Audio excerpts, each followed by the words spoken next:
uma certa quantidade de gás ideal sofre a transformação cíclica. Vai de 1 para o 2, do 2 para o 3, do 3 para o 1, cujo volume, em função da temperatura, está representado no gráfico da figura. Represente o mesmo processo através do gráfico pressão-volume. Então, ele quer o seguinte, ele quer que você trace aqui, ó, um diagrama PV,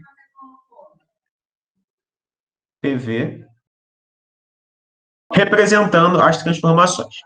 Quando a gente olha para a transformação 1, 2, ele faz o quê? Ele aumenta o volume e aumenta a temperatura. Perceba que eu tenho uma equação assim, né? PV igual a nRT. O número de mols é constante, o R é constante.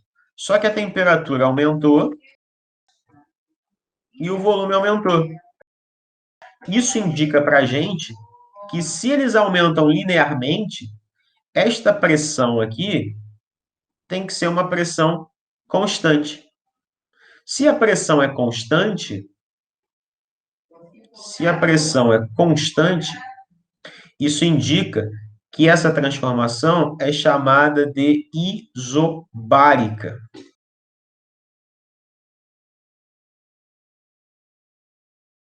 É como se ficasse assim, ó, V sobre T igual a NR sobre P.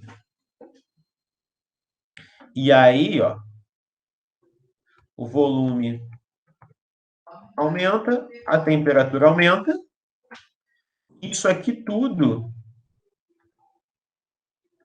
fica constante. Como é que eu represento nesse diagrama aqui, PV, uma transformação isobárica? Tem que ser alguma coisa em linha reta, assim. Tem que ser algo assim, ó. Saindo do estado 1, indo para o estado 2. E com uma setinha para cá, assim, ó. Uma expansão. Por que uma expansão? Por que uma expansão e não uma compressão? Porque o volume aumentou. Então, tem que ser alguma coisa assim. Aí, quando eu volto para cá, ó, do 2 para o 3, eu tenho uma transformação onde o volume não muda. Se o volume não muda, então é uma transformação isocórica. Então, do 2 para o 3, eu já tenho ali, ó, um volume constante. Se o volume é constante, isso já diz para a gente que é uma transformação isocórica. Se é uma transformação isocórica, o volume não mudou. Só que, percebam, como é que vai ser isso? Vai ser uma curva para baixo, assim, ou vai ser uma curva para cima? Quando eu olho para cá, ó, eu percebo que a temperatura estava aqui no 2 e veio para o 3, ó, a temperatura diminuiu. Então, quando eu olho para cá, ó, PV igual a nRT, o que está acontecendo é o seguinte, número de mols constante, R constante, volume constante. Só que a temperatura diminuiu.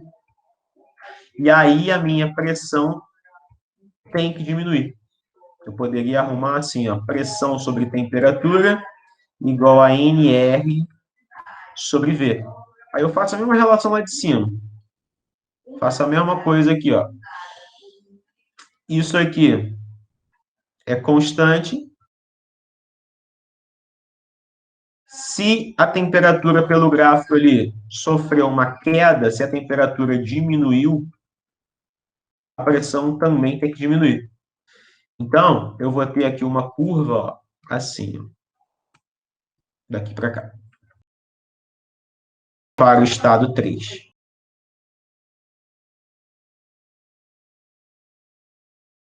E por último, ele vai aqui, ó, do estado 3 para o estado 1, onde a temperatura fica constante. Então, de 3 para 1, eu tenho uma transformação isotérmica.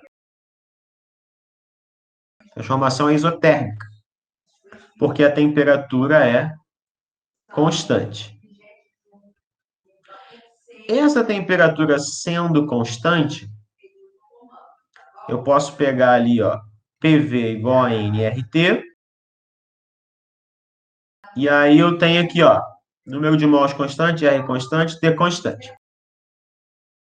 E quando eu olho para o gráfico, eu percebo aqui, ó, que o volume diminuiu, porque a reta está para baixo.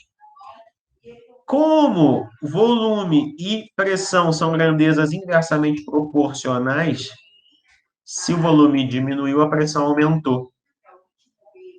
E aí, eu tenho que traçar aqui uma isoterma. É mais difícil de traçar aqui, mas é alguma coisa assim.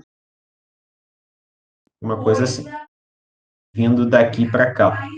Pressão aumentou e volume diminuiu. Ó. Perceba, ó. Vindo daqui para cá, ó, eu tenho aqui, ó, uma compressão aqui, ó. Ele sofreu uma compressão. Uma compressão igual daqui. Então, a representação é essa aqui.